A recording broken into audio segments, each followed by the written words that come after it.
बिहार की बड़ी खबरों के साथ एक बार फिर हाजिर हैं हम, जहां हर अपडेट है आपके लिए सबसे पहले और सबसे सटीक। शादी से पहले गिरी बिजली, मासूम की मौत, कई घर जलकर राख। पूर्वी चंपारण के रामगढ़वा प्रखंड के सिसवनिया गांव में एक दर्दनाक घटना सामने आई है। शादी की खुशियां अचानक मातम में बदल गईं जब तेज हवा और बारिश के बीच आकाशीय बिजली गिर गई। इस हादसे में 3 साल की मासूम बच्ची सरस्वती कुमारी की मौत हो गई। बताया जा रहा है कि बच्ची अपने मामा की शादी में आई थी और घर में पूजा की तैयारी चल रही थी। इसी दौरान अचानक बिजली गिरने से एक घर में आग लग गई, जिसमें 3 से ज्यादा घर जलकर राख हो गए। घटना के बाद पूरे गांव में अफरा तफरी और मातम का माहौल है। बिहार के रितेश तिवारी ने बंगाल में जीत दर्ज की। सिवान के रहने वाले रितेश तिवारी ने पश्चिम बंगाल में बड़ी जीत हासिल की है। उन्होंने भाजपा के टिकट पर काशीपुर बेलगछिया सीट से चुनाव जीतकर इतिहास रच दिया। इस जीत में उन्होंने ममता बनर्जी की पार्टी के उम्मीदवार को हराया है। उनकी जीत से उनके गांव और पूरे इलाके में खुशी का माहौल है। बिहार में कैबिनेट विस्तार, जेडीयू से 11 मंत्री बन सकते हैं। बिहार की राजनीति में हलचल तेज है।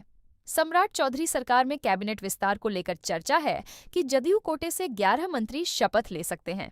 इनमें 8 पुराने और 3 नए चेहरे शामिल होने की संभावना है।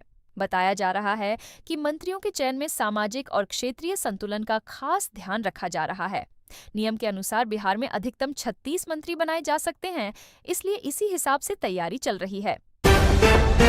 गांधी मैदान में होगा बड़ा कैबिनेट विस्तार। मोदी शाह रहेंगे मौजूद। पटना में 7 मई को बड़ा राजनीतिक कार्यक्रम होने जा रहा है। गांधी मैदान में सम्राट चौधरी सरकार का कैबिनेट विस्तार समारोह आयोजित होगा। इस खास मौके पर नरेंद्र मोदी और अमित शाह समेत कई बड़े नेता शामिल होंगे। इसके अलावा नीतीश कुमार भी कार्यक्रम में मौजूद रहेंगे। बताया जा रहा है कि यह समारोह खास इसलिए भी होगा क्योंकि इतने बड़े स्तर पर गांधी मैदान में कैबिनेट विस्तार कम ही देखने को मिलता है। कार्यक्रम को लेकर प्रशासन ने सुरक्षा के कड़े इंतजाम शुरू कर दिए हैं। पटना स्कूल में मिट्टी चोरी, रात में जेसीबी से खोदा गया मैदान। पटना के पटना कॉलेजिएट हाई स्कूल में हैरान करने वाला मामला सामने आया है। स्कूल के खेल मैदान में रात के समय बिना अनुमति के जेसीबी से 2 बड़े गड्ढे खोद दिए गए। बताया जा रहा है कि वहां से करीब 2 लाख रुपए की मिट्टी गायब हो गई है। स्कूल की प्राचार्य ने कहा कि बिना अनुमति ऐसा काम नहीं हो सकता, लेकिन अभी तक यह साफ नहीं है कि यह किसने कराया। मामले की शिकायत नगर निगम से की गई है, लेकिन अभी तक कोई ठोस कार्रवाई नहीं हुई है। बिहार यूपी को जोड़ने वाला पीपा पुल टूटा। बीच में फंसे वाहन बक्सर में बड़ा हादसा हुआ है। गंगा नदी पर बना नैनीजोर पीपा पुल तेज आंधी के कारण 3 हिस्सों में टूट गया। इससे बिहार और उत्तर प्रदेश के बीच संपर्क पूरी तरह बंद हो गया है। हादसे के समय पुल पर मौजूद कई छोटे वाहन बीच नदी में ही फंस गए, जिससे लोगों में डर का माहौल बन गया। यह पुल स्थानीय लोगों के लिए बहुत महत्वपूर्ण था क्योंकि इससे रोजमर्रा का आवागमन होता था। फिलहाल प्रशासन स्थिति संभालने में जुटा है, लेकिन आवागमन पूरी तरह ठप्प है। अररिया में चीनी नागरिक गिरफ्तार, बिना दस्तावेज। नेपाल से भारत में घुसा अररिया के जोगबनी बॉर्डर पर एक बड़ा मामला सामने आया है। सशस्त्र सीमा बल एसएसबी के जवानों ने एक चीनी नागरिक झो हुआन को गिरफ्तार किया है। बताया जा रहा है कि वो नेपाल के विराटनगर से एक नेपाली नंबर की स्कूटी पर सवार होकर भारत में घुस रहा था। हैरानी की बात यह है कि उसके पास कोई भी वैध दस्तावेज, न पासपोर्ट न वीजा, कुछ भी नहीं था। जैसे ही वो सीमा पार कर रहा था, जवानों ने उसे पकड़ लिया।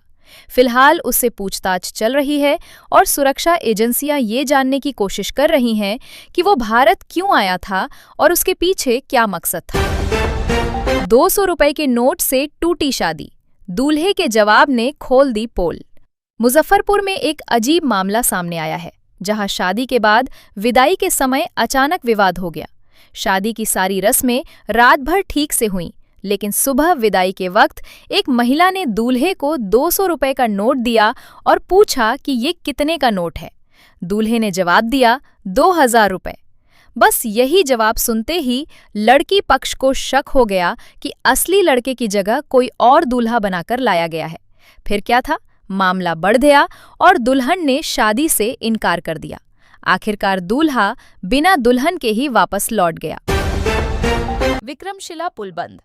नाव से सफर भी बना जोखिम भरा भागलपुर में विक्रमशिला सेतु के क्षतिग्रस्त होने के बाद यातायात पूरी तरह प्रभावित हो गया है। अब लोगों के लिए गंगा पार करने के लिए नाव सेवा शुरू की गई है, लेकिन यह भी पूरी तरह सुरक्षित नहीं दिख रही है। हाल ही में एक नाव बीच नदी में फंस गई क्योंकि उसका ईंधन खत्म हो गया था।